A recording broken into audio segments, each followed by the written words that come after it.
Congratulations, you have been promoted, Florencia, sabi ng katrabaho ko sa akin habang nandito sa restaurant para i-celebrate ang aking promotion. Kailan lang na-promote ako sa mataas na posisyon, hindi ko din nakalain, pero ang pagiging workaholic ko para makatagal nang wala ang anak ko, nakatulong para ma-promote ako.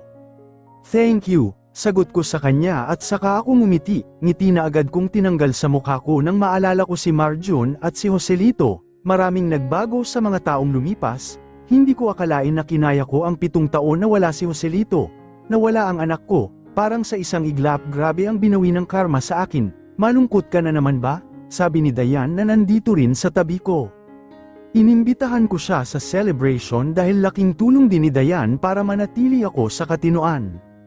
Sa dami ng achievements mo, you must be happy, sabi naman ng isa ko pang katrabaho.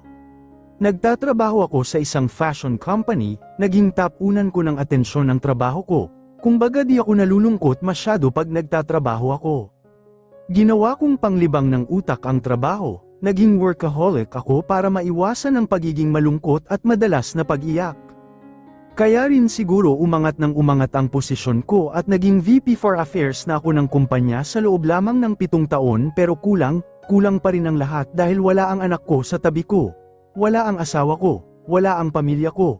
Ako lang mag-isa, tulad ng dating mag-isa pa rin. Mabuti na lang at tuluyan ang nagbago si mama at papa at kahit papaano tao na ang turingan namin sa bahay. Galit pa rin ba ako sa kanila? Oo, pero di ko na sila sinisi sa tinakbo ng buhay may asawa ko, kasi kung tutuusin kasalanan ko yun. Nag-asam ako ng buo at masayang pamilya, pero sinayang ko yun nang dahil kay Wilfredo, nang dahil sa mga maling desisyon ko. Maybe it's time for you to get married again, sabi naman ni Dayan. Tiningnan ko siya ng masama. Come on, successful ka na, maganda na ang buhay mo, wala nang Wilfredo na manggulo sa'yo, wala na kayo ni Joselito, baka pwedeng sarili mo na ang intindihin mo. Ayoko munang pumasok ulit sa isang relasyon, sagot ko sa kanya. You know, Dayan is right, it's been a while since you have settled your annulment and hindi ako papasok sa relasyon hanggang di ko nababawi ang anak ko na kinuha ni Joselito, hanggang sa di ko siya nakakasama ulit, hanggang di kami magkakasama ulit, sabi ko kay Sita. Nagbago ang ekspresyon ng kanilang mga mukha nang marinig nila yon. I can't just settle for myself, lalo na't alam ko na yung anak ko hindi ako kasama at lumaki na baka ibang nanay na yung kilala. Naiintindihan ka namin pero masyado mo nang binaburden ang sarili mo, Dayan said to me. Di ba maganda kung pag magkita kayo ng anak mo, maayos ka na, kasi siguro yung ex-husband mo ganun din ang sitwasyon. Hindi ako magiging maayos, Dayan, tinakas ni Joselito ang anak namin, tinakas niya at baliwala lahat ng ito kung wala sa akin ang anak ko, sagot ko sa kanya na may halong pagtaas ng boses. Chill, Florencia, I'm sorry, sabi naman ni Dayan at nagsikuan pa sila ni Sita na parang nagsisihan. I calmed my nerves at saka ako humingi ng tawad dahil sa inasal ko sa kanila. Naiintindihan naman daw nila at mag-party na lang daw kami. Lumipad ang utak ko sa huling beses na makita ko ang anak ko. Sa huling beses na nasalayan ko siya, itinakas siya ni Joselito sa akin. Nung nakita ko siya nasa loob na siya ng sasakyan at nag-iiyak, tinatawag ako. Naalala ko ang tigas ng panga ni Joselito, ang pagmamatigas niya. Kung pwede ko lang siyang batukan para mamatay siya sa talas ng baba niya, ginawa ko na. Pero hindi, masyado akong mahina at para naman siyang bingi, sa lahat ng pagpapahirap na ginawa niya sa akin noon. Ito na siguro yung pinakamasakit na ginawa niya sa sakin. Mahal ko pa rin siya, alam kong nawala ng lahat ng sa akin nang niloko ko siya. Siguro sa paningin niya ako na ang pinakamaruming babae. Dahil sa nagawa kong makipagrelasyon sa iba nung mga panahong wala siyang ibang ginagawa kundi ang mahalin ako. Pero ang pagmamahal na yun ay ang alaalang pinukul ko sa kanya at hindi galing sa puso, Mia. Kaya rin ang bilis niya akong pingpalit. Do I deserve this? Oo, sa tingin ko tama lang sa akin ito. Matapos ang party umuwi na rin ako sa bahay, dinalhan ko ng cake si mama at papa at nagpasalamat naman sila. Masaya sila sa takbo na ng buhay ko at tulad nga ng sabi ko kahit papaano umayos ang relasyon namin, habang tumatagal nagmamature talaga ang mga tao, kahit mabagal nagbabago pa rin. Napatingin ako sa cellphone ko at kalikasang nakita ko ang isang di pamilyar na numero, parang galing siya sa ibang bansa. Isa lang ang pumasok sa utak ko nang makita ko si Joselito. Agad-agad kong sinagot ang tawag niya. My heart was beating so fast, ang anak ko. It's my chance to tell him where my son is. Nanginginig ang kamay ko nang pinindot ko ang accept call at nanlaki ang aking mga mata. Are you the mother of this kid? Tanong ng isang malalim na boses sa akin. Sino ka? Tanong ko sa kanya. Well, he gave me this number. I have your son. If you can't give me 50 million, I'm going to kill him, banta niya sa akin. Ha? Sino ka ba? Ano bang sinasabi mo? My voice shook head out of fear. Ang anak ko. I just heard that he had my son. Provide me 20 million. I'm going to call your husband as well. I want you to provide me the money with your husband. Wait, what did you do to my son? What did you? Natigil ako ng beep na ng phone ang narinig ko. Para akong aatakihin sa puso ko sa mga nalaman ko. May dumukot sa aking anak na ibagsak ko ang cellphone ko. Ano bang nangyayari sa iyo, Florencia, at nagsisigaw ka? Narinig kong sabi ni Mama sa akin. Mama, nadukat ang anak ko, sabi ko sa kanya at umiyak na lang ako dahil sa kaba na nararamdaman ko. Joselito, di ba dapat andito na sa bahay yung anak mo? 10:00 na ng gabi, bakit wala pa rin siya? Tanong ni Jasmine sa akin at tumingin ako sa orasan at nakita ko nga ang oras. Tama siya, he was never late. Kung mali-late man siya ay magti-text siya sa akin. Baka nabad mood talaga siya kanina. Oo nga no, wait, I'm going to call his friends. Baka andoon lang siya. I said and picked up my phone. I dialed his friends pero wala naman daw si Marjun doon. Hindi daw ito pumunta sa kanila. At di sumipot sa lakad nilang magkakaibigan. Wala siya sa mga kaibigan niya. I'm going to go and get my keys. Puntahan natin siya sa mall, maybe he's on the arcade. Ayan kasi, baka nagtampo na naman yun dahil pinagalitan mo. Para sa kanya rin naman yun, pinagalitan ko siya kasi nagre-rebelde siya. Jasmine, ayokong gamaya sa akin yung bata na aking timang tapos gumawa pa ng masama sa nanay niya. Gusto kong maging mabuti siyang tao. Alam ko, pero hinay-hinay lang kasi. Nasasakal ang bata kapag laging hinihigpitan. Saad niya sa akin at inabot ang jacket ko. Pumunta kami sa mall at hinanap siya. Madalas kasi doon si Marjun sa arcade, maybe he was wasting some bucks just to play, pero wala raw siya at di pumunta doon. Did you find him? Tanong ni Jasmine sa akin. No, he's not here, kahit rin sa ibang pwede niyang tambayan wala siya. Tinawagan ko yung maid to check if his stuffs are still at home. Hindi gawain ni Marjun ang maglayas, magmukmak at magdadabog lang yun pero di yun maglalayas. Naninigurado lang naman ako, naroon pa ang mga gamit niya, yung school stuffs lang niya ang wala dahil dala niya kaninang umaga. She told me at pumasok na kami sa sasakyan. We checked the whole city but we didn't find him, hindi namin siya nakita kahit sa mga house parties din ng mga classmates niya. House parties were normal here, and he might be there, but we didn't see him, even his shadow. Inabot na kami ng madaling araw para lang mahanap siya pero walang kahit na anong senyales ni Marjun. Tumunog ang phone ko at agad ko itong kinuha. Hello? Napabuntong hininga ko habang sinasagot ang telepono. Is this Marjun's father? Malalim na saad ng isang boses sa amin. Yes, this is his father. Who's this? I have your son in my hand. What? Where is my son? What do you mean by you have him? Ano daw? I have him and you can only have him back if you will give me 20 million, he said with all authority. Who the hell are you feasting my son, Bart? I will. Kung bibigyan mo ako ng pera na kailangan ko, gusto mo bang marinig ito? Daddy, ayoko na dito. Kunin niyo na ako ni Mommy. Please Dad, my son is crying. Nagpintig ang tainga ko at masyado na akong kinakabahan. Pinapawisan ako ng wala sa oras. Hindi ko alam ang gagawin ko. Hindi ko moari ang nararamdaman kong takot, lahat kakayanin ko pero wag lang mawala ang anak ko sa akin, ang anak ko na nag-iisang alaala ni Florencia sa akin. Ibalik mo na lang sa akin ang anak ko, sigaw ko pero tumawa lang siya na parang hindi seryoso. I'm going to send you text messages about the details regarding your son, do your best to bring me the money without any help from the authority or else I'll kill him, pagtatapos niya sa kanyang mensahe ng may pananakot. Napamura ako habang tinatawagan sila Mama at Papa na nasa Pilipinas. Alam kong di maganda ang tumawag ng ganitong oras para sa ganitong balita pero wala na akong maisip. Anong ginagawa mo, Joselito? Jasmine asked me. Tinatawagan sila mama at papa. Hihingi ako ng 10 million. I have 10 million on hand. I will withdraw it. I don't care if I live on streets after. Gagawin ko ang lahat, mabawi ko agad ang anak ko. Seryoso ka ba? Dapat sa pulis ka muna tumawag, sabi ni Jasmine sa akin. Makipagkasundo ka sa pulis para tulungan ka. Maybe they can provide help. Sabi nga niya walang pulis, di ba? Paano kung patayin niya ang anak ko? Sigaw ko pabalik sa kanya and she looked shocked. Alam ko mali? Di ko siya dapat sinigawan pero tense na ako. Sorry, Jasmine, yung anak ko ang nakidnap at kailangan ko siyang mabawi agad. I can't lose my son. Naiintindihan ko. I'm sorry, I just thought I can help. She responded with apologetic look on her face.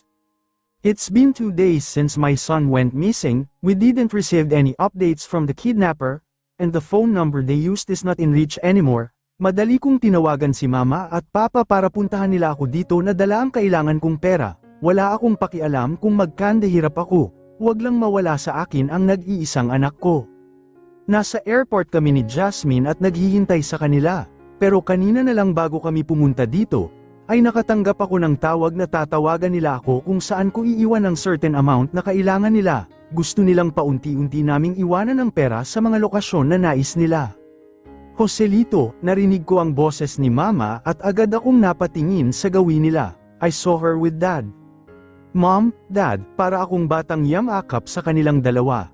Kinakabahan ako at natatakot rin. It might be childish but I need my parents right now. Hindi ko alam kung ano ang mararamdaman ko.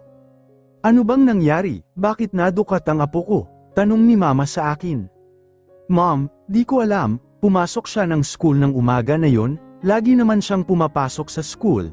Kaya yun ang alam namin ni Jasmine tapos ginabi na siya. Madalas siyang ginagabi pero hindi siya inaabot ng 10:00 ng gabi. Pinuntahan namin ang mga kaibigan niya kahit mga house parties na nangyayari sa subdivision pinasok na namin. Then this kidnapper called telling me that they had my son. Mom, natatakot na ako. Huwag kang mag-alala anak dahil kung susunod tayo sa suwestyon ng mga kidnapper ay siguradong ligtas ang apo natin. Tutulungan ka namin. Actually we bought dollars to help if a fund transfer ng kumpanya ang kailangang halaga dito ora mismo, sabi naman ni dad sa akin. Dapat humingi tayo ng tulong sa pulis, suwestyon naman ni mama sa akin.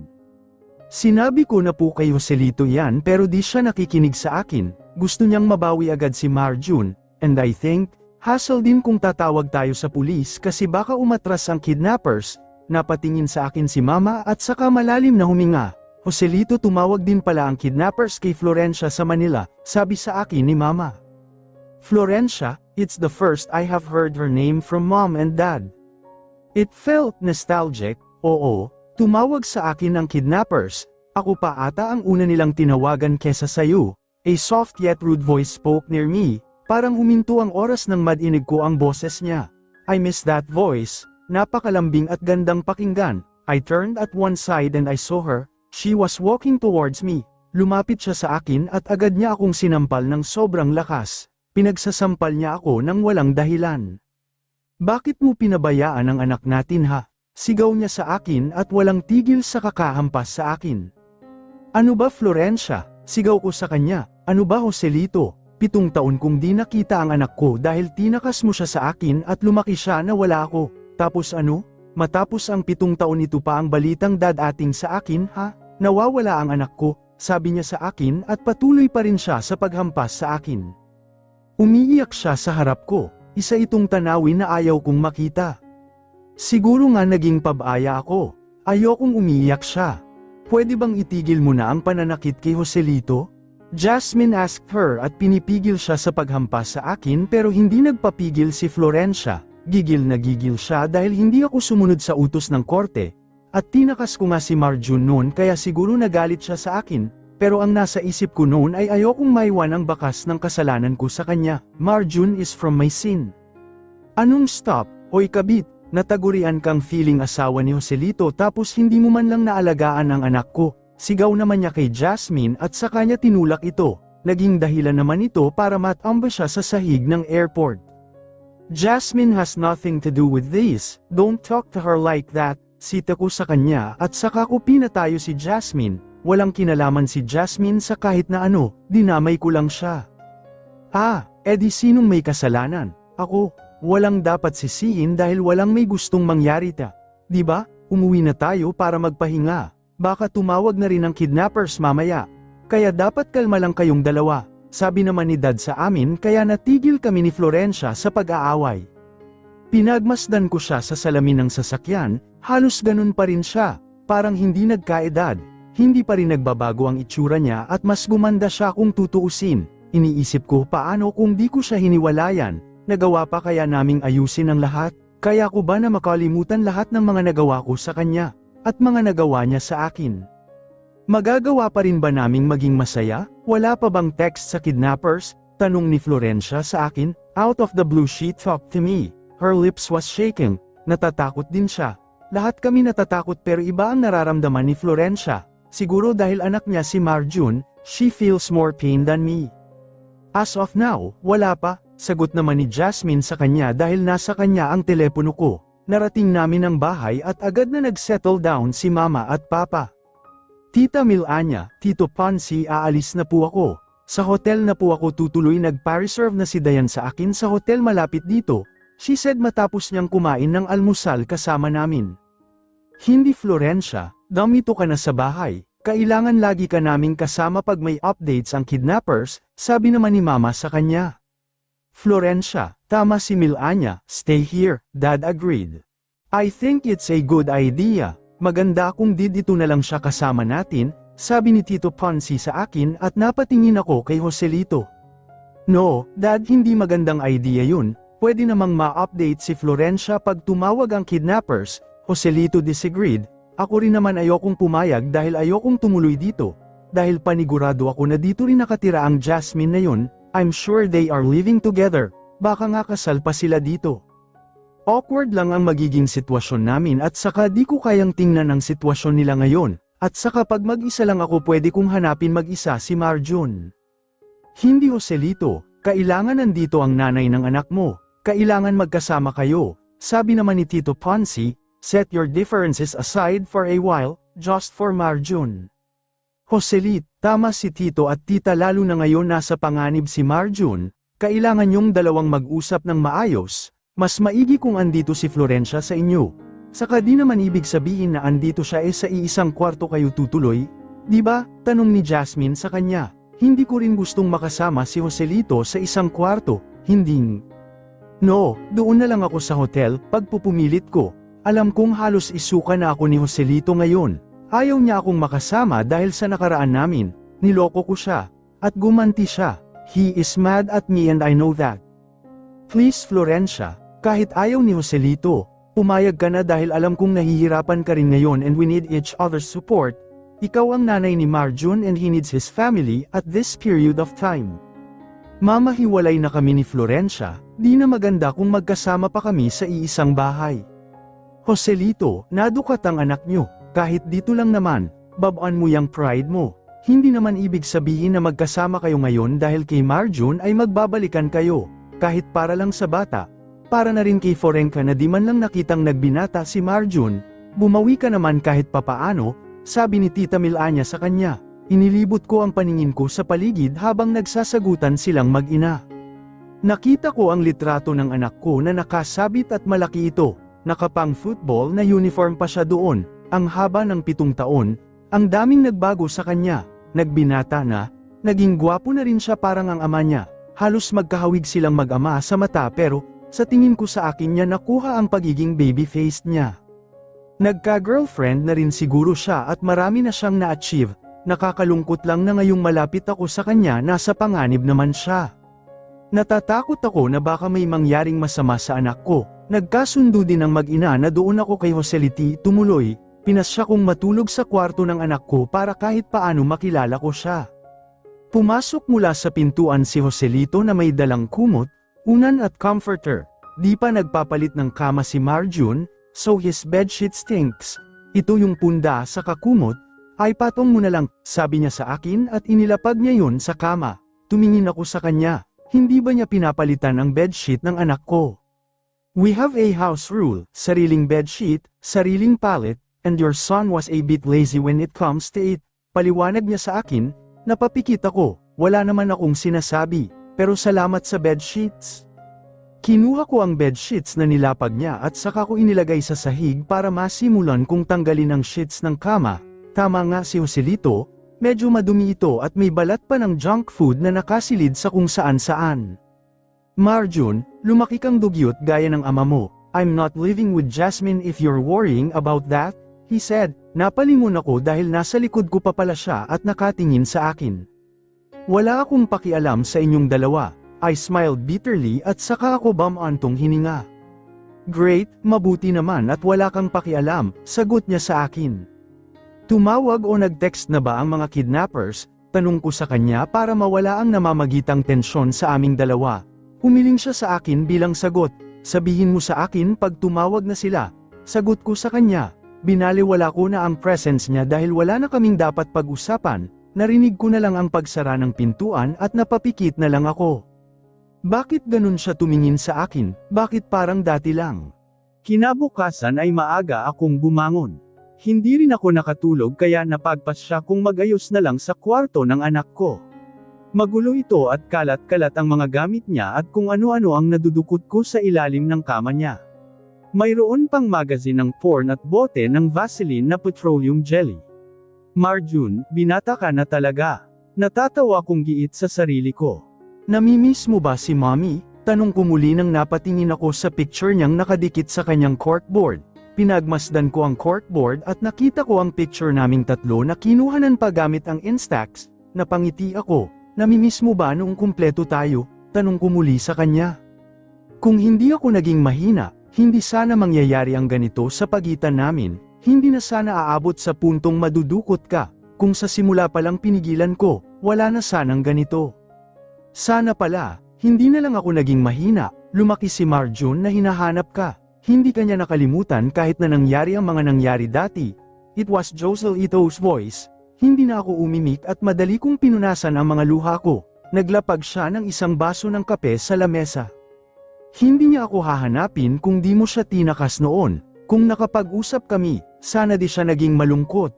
Joselito, kung gusto mo siyang dalhin sa States, papayag naman ako kasi alam kong yun ang tama, pero bakit ganun, wala na ba akong karapatan na maging nanay niya? Kasi naging makasalanan ako noong mag-asawa pa tayo, I asked him, his face remained stoic in front. Oo, sagot niya sa akin and that hit my heart. Florencia, sinaktan mo ako sa ginawa mo dati, sa tingin mo ba di masasaktan ang anak natin pag nalaman niyang nakikabit sa ibang lalaki ang nanay niya?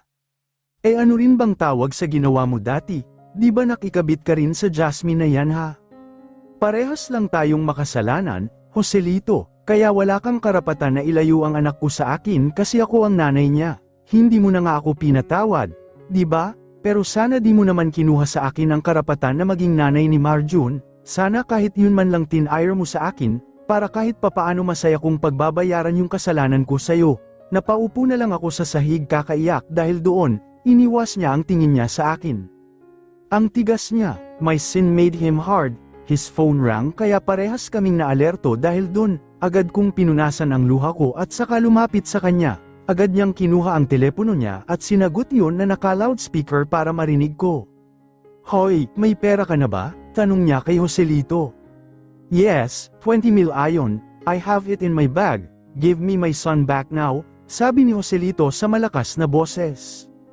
Chill, 5 million lang ang kailangan ko ngayon. Ibigay mo sa akin sa lumang warehouse malapit sa Eco Mart, sabi ng kidnapper. Fine, ibibigay ko sa'yo. Ililibre mo ba ang anak ko kung bibigyan kita? Of course not, I need 20 million, I just need it little by little but don't worry, your son is safe, I'll give you a glimpse of him, giit nito habang tumatawa, inagaw ko ang phone ni Joselito para ako ang makipagyarahan sa kidnapper na to. Bakit hindi mo na lang kunin ang buong 20 million at ibalik mo ang anak namin? Bakit kailangan mong gawin ito? At nandito ka na Mrs. Castor, ang anak mo ay nagsasabi sa akin na gusto niyang makita ang kanyang nanay. I guess I've been making him a favor because I made you come here. Warehouse sa Eco Mart, kailangan ko ang pera. Kailangan kong iwan mo ang bag sa isa sa mga berdeng lalagyan at umalis ka agad pagkatapos, ipapadala ko sa iyo ang mensahe ng mga detalye tungkol sa susunod na yugto. at kung saan iiwan ang iba pang halaga ng pera at bumaba ang tawag niya. Nagkatinginan kami ni Joselito dahil dun. Kukuha ako ng pera sa bangko, gisingin mo si mama at papa ngayon na, sabi ni Joselito sa akin at ginawa ko naman yon. Kaming dalawa ni Joselito ang pumunta sa bangko para kumuha ng pera, dinaanan pa niya si Jasmine para sumama sa amin sa paghatid nito. Ang sabi ng kidnapper ako ang maghatid ng pera sa kanya. Paano kaya kung ay pang bargain ko kaya tung pabebeng Jasmine na to para makuha ko na ang anak ko? Nabibwisit ako sa kanya dahil wagas siya kung makahawak sa kamay ni Joselito. Kinuha ko ang bag ng pera at naghanda na para sa pag-iwan ko ng pera doon, Eco Warehouse, Green Container number 2. Andoon sa dulo, sigurado ka ba na di na kita dapat samahan? He asked me. Huwag na, kaya ko na ito mag-isa baka andoon na rin kasi si Marjun. Kukuha na ako ng pagkakataon at itatakas ko na rin siya. Saad ko at saka ako lumabas ng sasakyan. Florencia, paghabol niya sa akin lumingon ako sa kanya. Mag-ingat ka, dagdag pa niya sa akin at tumango na lang ako sa kanya.